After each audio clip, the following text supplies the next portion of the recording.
अस्सलाम वालेकुम नाजरीन, क्या आप चाइना में फुली फंडेड स्कॉलरशिप पे मास्टर या पीएचडी करना चाहते हैं तो ये वीडियो खासूसी तौर पे आपके लिए। हम इसमें डिस्कस करेंगे कि आप घर बैठे हुए चाइना में एमएस या पीएचडी के लिए फुली फंडेड स्कॉलरशिप कैसे अप्लाई कर सकते हैं। तो नाजरीन, मैं हूं doctor Fakhar Abbas. I completed my PhD at fully funded scholarship. Currently I am working as assistant professor. तो हम आज डिटेल में बात करेंगे कि आपने चाइना को क्यों कंसीडर करना है। अक्सर पाकिस्तान में स्टूडेंट की ये सोच होती है कि हम चाइना नहीं जाना चाहते, लेकिन चाइना एक बहुत ज़बरदस्त ऑप्शन है। मैं आपको इसमें रीज़न बताऊंगा कि क्यों। पहली रीज़न ये है कि वो स्टूडेंट जो बैचलर कर चुके हैं और जिनके पास आइट्स नहीं है, टॉफल नहीं है, जो कि पाकिस्तान से मूव करना चाहते हैं फुली फंडेड स्कॉलरशिप के ऊपर, जिनकी प्रोफाइल इतनी अच्छी नहीं है और जिन्होंने कोई conference paper, research paper, journal paper नहीं लिखा हुआ, तो मैं उनको रिकमेंड करूंगा कि आप एवरेज प्रोफाइल के साथ चाइना को टारगेट करें। इंशाल्लाह आपका चाइना की अच्छी यूनिवर्सिटी में एडमिशन फुली फंडेड स्कॉलरशिप पे हो जाएगा। तो नाजरीन, हम बात करने वाले हैं चाइनीज गवर्नमेंट स्कॉलरशिप 2026 के बारे में। बेसिकली इसको CSC स्कॉलरशिप भी कहा जाता है, जो कि एब्रीविएशन है चाइना स्कॉलरशिप काउंसिल का, जो कि चाइनीज गवर्नमेंट की तरफ से अमूमी तौर पे ऑफर किया जाता है, जिसका मकसद ये है कि पाकिस्तान और चाइना के दरमियान एक म्यूचुअल कोऑपरेशन और एक्सचेंज को प्रमोट करना है। अब इसमें आपको कौन कौन से बेनिफिट्स मिलने वाले हैं। सबसे पहली चीज़ ये है कि इसमें आपको अकोमोडेशन भी प्रोवाइड की जाएगी। दूसरा, आपको ट्यूशन फीस वेव ऑफ कर दी जाएगी और मंथली स्टाइपेंड प्रोवाइड किया जाएगा। इसके साथ साथ आपको मेडिकल इंश्योरेंस भी प्रोवाइड की जाएगी अगर आपकी एप्लीकेशन सक्सेसफुल होती है। अमूमी तौर पे स्टूडेंट मुझसे ये पूछते हैं कि sir, we are married, we have kids, can we bring our family with us in China. Yes, आप अपनी फैमिली को भी लेके जा सकते हैं। अगर आप PhD करने जा रहे हैं, अपने किड्स को भी लेके जा सकते हैं। और सबसे मज़े की बात यह है कि जो आपको स्कॉलरशिप ऑफर किया जाता है, तो आप अपनी फैमिली के साथ इतने स्कॉलरशिप पे बहुत अच्छे तरीके से चाइना में स्टे कर सकते हैं। अब हम बात करते हैं कि कौन कौन से लोग इसके लिए एलिजिबल हैं और कौन से कंट्रीज इसके लिए एलिजिबल हैं। सबसे पहली चीज़ ये है कि आप पाकिस्तानी स्टूडेंट इसके लिए अप्लाई कर सकते हैं। वो स्टूडेंट जो अंडर ग्रेजुएट के लिए अप्लाई करना चाहते हैं, उनकी एज 25 से कम होनी चाहिए, और जो मास्टर के लिए अप्लाई करना चाहते हैं उनकी एज लिमिट है 35 ईयर्स, और जो PhD के लिए अप्लाई करना चाहते हैं उनकी एज है 40 ईयर्स। दूसरी चीज़ ये है, अगर आपने MS के लिए अप्लाई करना है तो आप बिल्कुल 8वें सेमेस्टर में, 7वें सेमेस्टर में होप सर्टिफिकेट की बेस पे भी अप्लाई कर सकते हैं। वो स्टूडेंट जो करंटली 7th सेमेस्टर में एनरोल है, उनको चाहिए कि वो अभी से अप्लाई करना शुरू कर दें। और वो स्टूडेंट जो मुकम्मल कर चुके हैं ऑलरेडी अंडर ग्रेजुएट, वो इसमें अप्लाई कर सकते हैं। जो बैचलर मुकम्मल कर चुके हैं वो भी कर सकते हैं। जो मास्टर में इनरोल हैं या मास्टर कर चुके हैं वो भी PhD के लिए अप्लाई कर सकते हैं। सबसे इंपॉर्टेंट चीज़ जो अमूमी तौर पे स्टूडेंट पूछते हैं और सबसे इजी चीज़ वो ये है कि इसमें कोई लैंग्वेज का क्राइटेरिया क्या है। इसमें जनाब आप इंग्लिश लैंग्वेज प्रोफिशिएंसी सर्टिफिकेट अपनी यूनिवर्सिटी से, जहाँ से आपने BS किया है, MS किया है, वहाँ पे अपने डिपार्टमेंट में उनको रिक्वेस्ट करें। वो आपको एक सर्टिफिकेट बना के देंगे जिसको कहते हैं इंग्लिश लैंग्वेज प्रोफिशिएंसी सर्टिफिकेट, जिसमें जस्ट ये मेंशन होता है कि बच्चे का नाम मेंशन होता है, उसका रोल नंबर मेंशन होता है, और ये मेंशन होता है ये बच्चा 4 ईयर प्रोग्राम हमारे पास BS सिविल इंजीनियरिंग करके गया है। इसका मीडियम ऑफ इंस्ट्रक्शन जो था वो इंग्लिश में था। That's enough, you can use it during your application process. कुछ यूनिवर्सिटीज इसमें ऐसी हैं जो चाइना की टॉप रैंक यूनिवर्सिटीज हैं, वहाँ पे सम टाइम ऐसा होता है कि आइट्स या टॉफल भी रिक्वायर्ड होता है। तो आई थिंक आपको इंग्लिश लैंग्वेज प्रोफिशिएंसी सर्टिफिकेट से भी आप अपनी एप्लीकेशन सबमिट कर सकते हैं। अब हम बात करते हैं कि इसको अप्लाई कैसे करना है, कौन कौन से ट्रैक हैं जो कि CSC की एप्लीकेशन सबमिशन के दौरान यूज होते हैं। अमूमी तौर पे इसमें 3 कैटेगरीज हैं। कैटेगरी 1 जिसको कैटेगरी A कहते हैं, टाइप A कहते हैं, जो कि चाइनीज एम्बेसी चैनल जिसको कहते हैं उसके थ्रू होता है। अमूमी तौर पे जो दूसरा है इसका, जिसको आप कहते हैं कैटेगरी B या टाइप B, ये होता है usually we are direct application to Chinese university that participate in CSC programmes. और तीसरी टाइप है इसकी कैटेगरी C, जो कि स्पेशल बायलैटरल प्रोग्राम है या एक्सचेंज प्रोग्राम है। तो हम जो डिटेल से बात करने वाले हैं, वैसे हम सबको थोड़ा थोड़ा देखेंगे, लेकिन हम जो डिटेल्ड फोकस करेंगे जिसकी वो है टाइप B के ऊपर, जो कि यूनिवर्सिटी की तरफ से अमूमी तौर पे आपको ऑफर किया जाता है। अब हर साल क्या होता है, इसकी डेडलाइन तब्दील होती रहती है। अगर आप एम्बेसी के थ्रू अप्लाई कर रहे हैं तो आपको चाहिए HEC की वेबसाइट के ऊपर जाके आप चेक करें इसकी डेडलाइन, इसका प्रोसेस, जो कि HEC की वेबसाइट के ऊपर एडवर्टाइज हो जाता है। इंशाल्लाह अगली वीडियो हमारी उसके ऊपर मैं बताऊंगा, आपने वो वीडियो लाजमी देखनी है, वो इस वीडियो का पार्ट B होगा। दूसरा हो गया टाइप B, जो अमूमी तौर पे नवंबर से स्टार्ट हो जाता है, नवंबर से लेके जनवरी तक, फरवरी तक इसकी डेडलाइन चलती रहती है। इसी तरह टाइप C है। तो हम बात करेंगे स्पेसिफिकली, हम इस पे फोकस करेंगे टाइप B के ऊपर।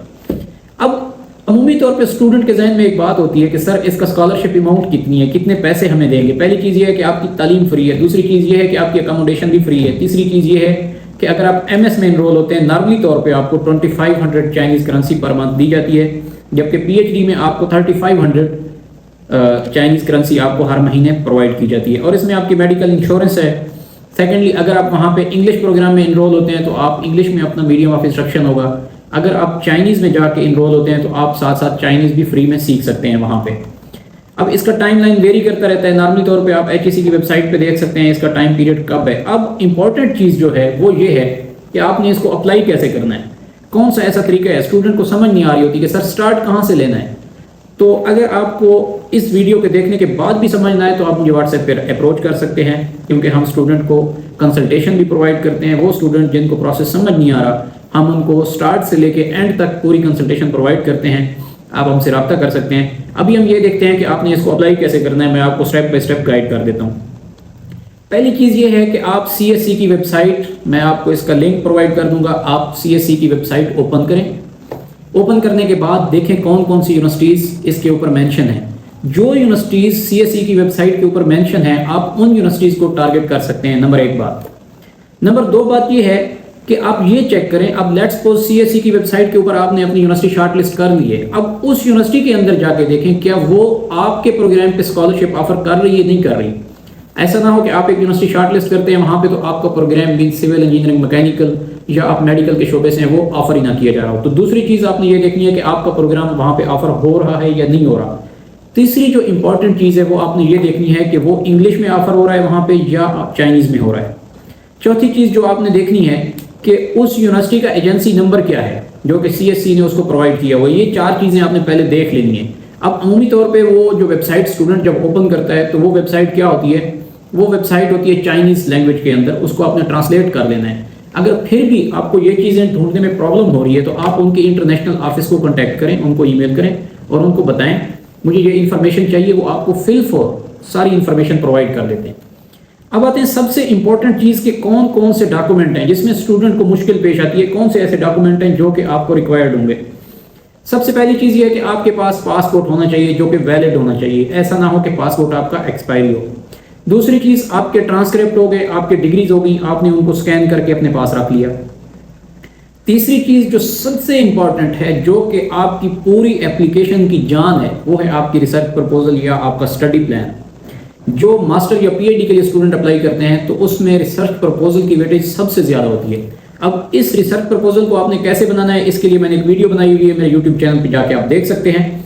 मैं आपको थोड़ा सा क्लू दे देता हूँ कि आपने रिसर्च प्रपोजल बनाते वक्त कुछ चीज़ों का ख्याल करना है। एक तो ये, एक ही रिसर्च प्रपोजल बना के सबको नहीं भेजनी। जिस यूनिवर्सिटी में आपने अप्लाई करना है उस यूनिवर्सिटी के किस प्रोफेसर को आप टारगेट कर रहे हैं, उस प्रोफेसर का कोई रिसेंट पेपर उठा लें, उसने किस एरिया में काम किया है, जिस एरिया में उसने काम किया हुआ है आपने उसी से रेलिवेंट, उसके रिसेंट पेपर से रेलिवेंट एक प्रपोजल बनानी है और कोशिश करनी है प्रपोजल के अंदर आपने आर्टिफिशियल इंटेलिजेंस को यूज़ नहीं करना। अगर यूज़ करते हैं आप उसको रिफ्रेश करें, अपने वर्ड्स में लिखें। ऐसा ना हो कि स्टूडेंट ChatGPT को प्रपोजल बनाने के लिए कह देता है और ChatGPT एज इट इज़ वो जैसे उसको देती है तो वो आगे उसको फॉरवर्ड कर देता है। 2 चीज़ें हो गई, 3 चीज़ें। अब चौथी चीज़ है रिकमेंडेशन लेटर्स। अब इसमें फिर कंफ्यूज होते हैं स्टूडेंट। इसमें 2 चीज़ें हैं। एक ये कि हर यूनिवर्सिटी का अपना टेम्पलेट होता है, आप टेम्पलेट डाउनलोड करते हैं, आप उस प्रोफेसर को भेजते हैं, वो उसको फिल करके अपनी साइन स्टैम्प करके आपको वापस दे देते हैं। दूसरा ये यूनिवर्सिटी कहती है कि जब आप ऑनलाइन एप्लीकेशन फिल कर रहे हैं डायरेक्ट आप प्रोफेसर की ईमेल पुट करें, डायरेक्ट प्रोफेसर को ईमेल जाएगी। जब आपके प्रोफेसर को ईमेल चली जाएगी आपका प्रोफेसर क्या करेगा, ऑनलाइन आपका रिकमेंडेशन जमा कर देगा। तीसरा ये होता है कि एक जनरल सा रिकमेंडेशन लेटर इनिशियल स्टेज पे आप बनवा लें। लेट्स सपोज आपने अपने 2 प्रोफेसर से जिनसे आप पढ़े हैं, जो आपके सुपरवाइजर हैं, चेयरमैन हैं, डीन हैं, HOD हैं, जो भी हैं, आपने 2 जेनेरिक से रिकमेंडेशन लेटर बनवा के अपने पास रख लेने हैं।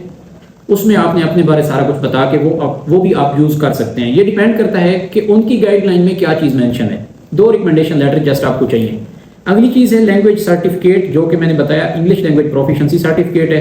उसके बाद फिजिकल एग्जामिनेशन रिकॉर्ड, ये एक मेडिकल फॉर्म होता है, आप इसको डाउनलोड करेंगे।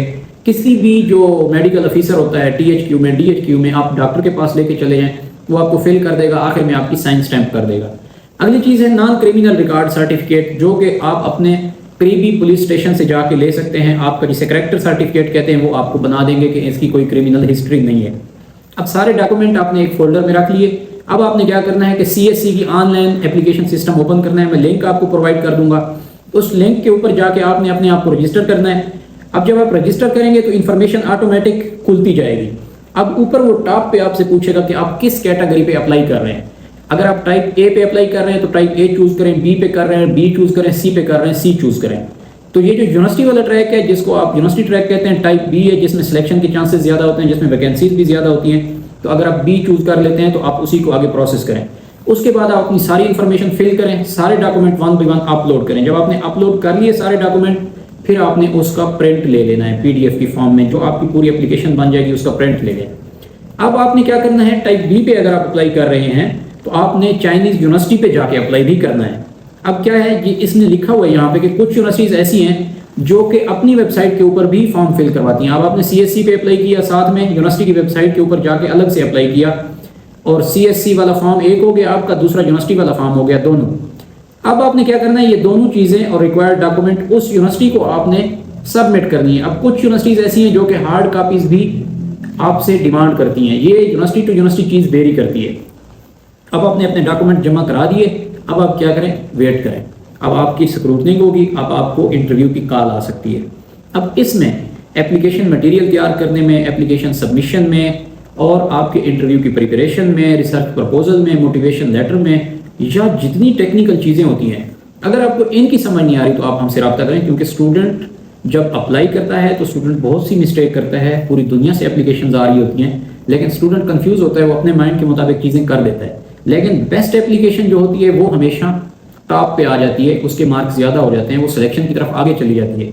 अब एप्लीकेशन मटेरियल कैसे तैयार करना है, एप्लीकेशन को सबसे अच्छा करके कैसे फिल करना है, कौन सी टेक्निकल मिस्टेक से बचना है, उसके लिए हम आपको कंसल्टेशन प्रोवाइड करते हैं। आप हमसे WhatsApp नंबर पे कांटेक्ट कर सकते हैं। अब आपने अपनी एप्लीकेशन जब जमा कर ली, उसके बाद आप वेट करें, आपको वो खुद कांटेक्ट करेंगे। और दूसरी चीज़, अगर आप टाइप ए के ऊपर अप्लाई कर रहे हैं जो कि HEC चैनल है, तो आपको क्या करना है कि HEC पाकिस्तान पोर्टल के ऊपर जाके भी आपने अप्लाई करना है, और CSC पोर्टल पे भी, ठीक है। तो उसके बाद आपने वेट करना है, फिर आप अगर सिलेक्ट हो जाते हैं, इंटरव्यू हो जाता है, फिर वो आपको कांटेक्ट करेंगे, फिर आपकी वीज़ा प्रोसेसिंग स्टार्ट होगी, फिर वो आपको ऑफर लेटर देंगे, आप वो ऑफर लेटर लेके एम्बेसी में जाएंगे और आपका वीज़ा प्रोसेसिंग स्टार्ट हो जाएगी। अब इसमें कुछ चीज़ों का आपने बहुत ख्याल रखना है कि कुछ मिस्टेक्स आपने ऐसी हैं जो नहीं करनी, जैसा कि कॉपी पेस्ट नहीं करना, एक ही प्रपोजल नहीं भेजनी बार बार, और सबसे इंपॉर्टेंट जो चीज़ है, अगर आप PhD के लिए कर रहे हैं, MS के लिए कर रहे हैं, जो यूनिवर्सिटी आपने शॉर्ट लिस्ट की हुई है, उस यूनिवर्सिटी में अपने एरिया से रेलिवेंट प्रोफेसर को आप टारगेट करें।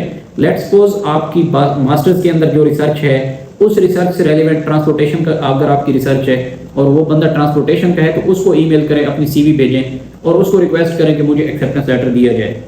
और सम टाइम स्टूडेंट एक मिस्टेक करता है कि ईमेल पे ईमेल, एक ही ईमेल कॉपी पेस्ट करके सबको भेजी जा रहा होता है, हालांकि वो उसके एरिया के रेलिवेंट होता भी नहीं है प्रोफेसर। तो जो आपके रिसर्च एरिया से रेलिवेंट प्रोफेसर है, पहले यूनिवर्सिटी चूज करें, फिर उसमें डिपार्टमेंट चूज करें, फिर उसमें प्रोफेसर चूज करें, प्रोफेसर को अप्रोच करें, फिर अपनी एप्लीकेशन पे वर्किंग स्टार्ट करें। It's very easy process. अब तक के लिए इतना ही, मिलते हैं एक नई वीडियो में। अस्सलाम वालेकुम।